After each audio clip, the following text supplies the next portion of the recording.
On the line with us is Svitlana Romanko, the founder and director of Razom We Stand, R-A-Z-O-M, We Stand, a Ukrainian organization calling for the permanent embargo on Russian fossil fuels, razomwestand.org/en for the English version.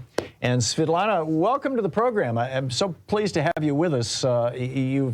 You're speaking about the need to deal with the economics around Russia's brutal attack on your country and what's going to happen afterwards. Where do we start with this?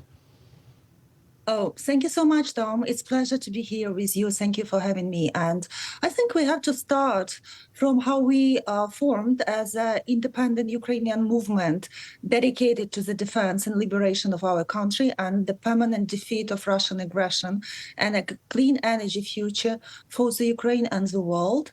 So at the very beginning of the war, just bringing a bit of personal story of why I'm here and why I am.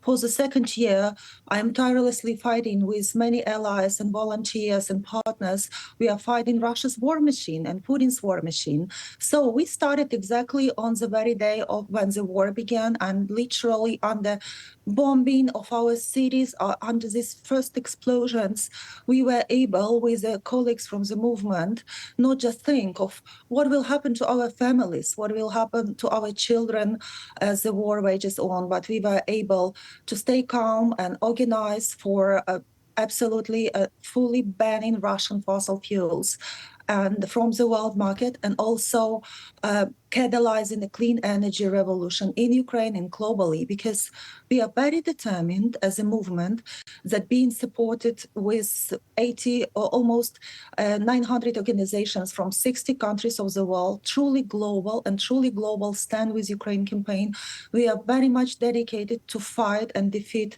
Putin's war of aggression and then build a better, greener future for all. And just to bring one important point, because we know what's happening around us and the conflicts are raging on and shaking the planet.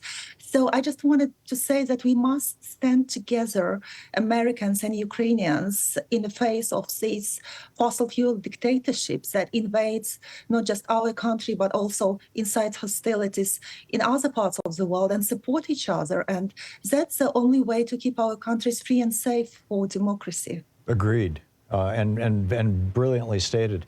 Tell us about Razom, R-A-Z-O-M, razomwestand.org, your website. It's a word that I think most Americans are unfamiliar with.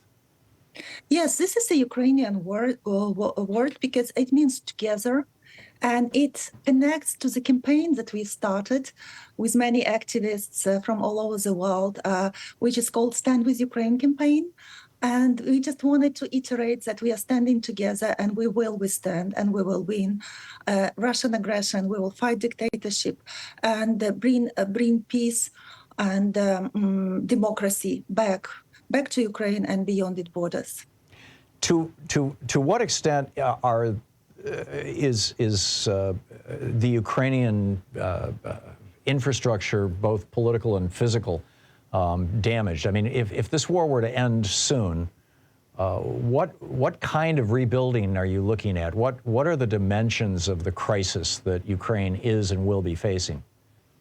It's such an important question, because I just wanted to warn first our friends Americans, whom we are deeply grateful for all their support, that please think carefully whom you bring to the presidency this November, because our Ukraine independence and sovereignty very much rely on this too.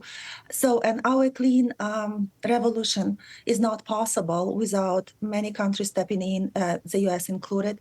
So how we envision this? Yes, indeed, energy infrastructure has been hugely damaged and destroyed by 45%, as estimates say.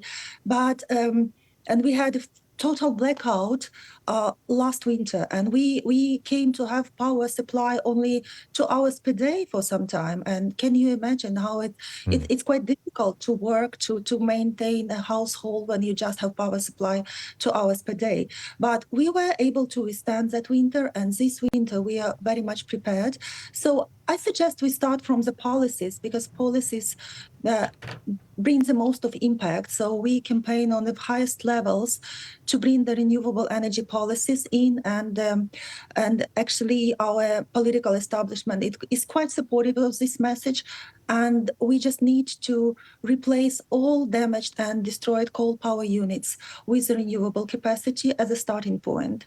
And it can create, by the way, 500,000 of green jobs by 2030 only. And in general, it was astonishing when we researched this, and what actually benefit will be for people, for ordinary Ukrainians who suffer, who were forced to flee Ukraine. And there are certain millions of people. Some of them just came back, and how we think of our people. And actually, we found out that almost 4 million of jobs, 4.5, that have been destroyed with the war, including in energy infrastructure, could be restored and replaced with the green jobs if there are respectful state policies in place. So it's really a call for, I believe, for us Ukrainians, not just withstand the Russian fossil fuel dictatorship, which is violent, which does not have to exist in the modern world of democracy, and it won't. And we just need to start from policies to attract investments, to win the war and rebuild in green. So, and we are not just thinking about Ukraine, though, because the other parts of the world are also suffering from aggression, which sometimes Russians are backing up. So we are just thinking about the global energy transition, which must and will revolutionize the energy infrastructure for many parts of the planet. We're talking with Svitlana Romanko, who is the founder and director of Razom We Stand, RAZOMWESTAND.org. And wow. Svetlana, one of the biggest challenges that we face here in the United States is Russian propaganda, mostly being funneled through social media sites, Twitter, Facebook, that kind of thing. It's gotten so bad that we've also got the problem of Putin having told Donald Trump to cut Ukraine loose. And so now Trump is telling all the Republicans, don't vote for any aid to Ukraine. And they've stalled it now for months, actually. How in Ukraine, how under attack are you guys from Russian propaganda via social media and other outlets? And how do you deal with it? And do you have any advice for us? Yes, we do. And first advice is just stay strong, and please just be mindful of whom you vote to your government, to presidency, because it's very much interconnected. The freedom of speech that we used to have normally, speak freely in a democratic country. And so far we understand that it can be a kind of luxury that not many people have in this modern world. And Americans must protect the democracy they lead for the modern world, and of course support Ukraine in this way to rebuilding, because we also are looking for some midterm and long-term support with this clean energy revolution, being actually mentioning the remarkable Inflation Reduction Act, which foresees lots of investments in green energy and clean energy.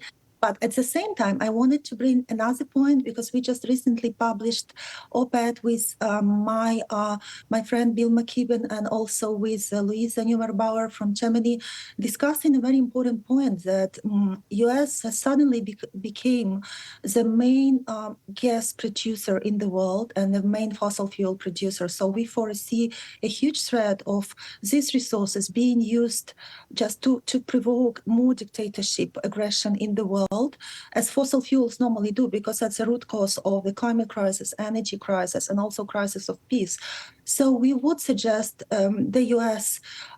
Just limits the fossil fuel use and eliminates fossil fuel dependency, just to stop not just Putin's war machine, but also to stop another war machines that are ready to launch across the world. And we see the world is quite unstable and attacked by military conflicts. How we stand, however, we are hopeful for the international solidarity and for a democratic actions. Thanks. Yep. Svitlana Romanko, the founder and director of Razom, R-A-Z-O-M, WeStand.org. Svitlana, thanks so much for dropping by today and for the great work you're doing. Thank you so much, Thom. It was a pleasure to be here. And, thank you. Great talking with you. Thank you. This is the Thom Hartmann Program. We'll be back with more of the news of the day and your calls after this. It's Anything Goes Friday.